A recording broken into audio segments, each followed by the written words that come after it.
Good morning mga kamaster, i-share ko lang tong error na code na itong Samsung split type.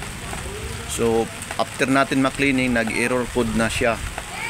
So may napindot pala doon sa remote ng kasama natin kasi siya nang nag-on. Napindot niya yung mode. So pagbalik ko, hindi na umaandar, nag C154 na agad.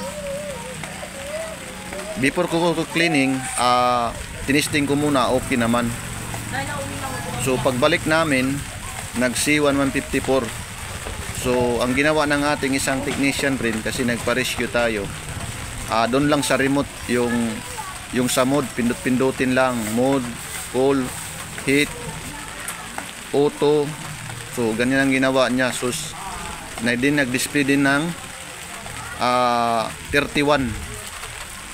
So ayan, nabahala tayo kasi nag-error code, nag-cleaning lang naman tayo, safety naman yung pagka-cleaning. So pumunta ako sa outdoor board, so talagang may error siya kasi nag-blinking yung green indicator.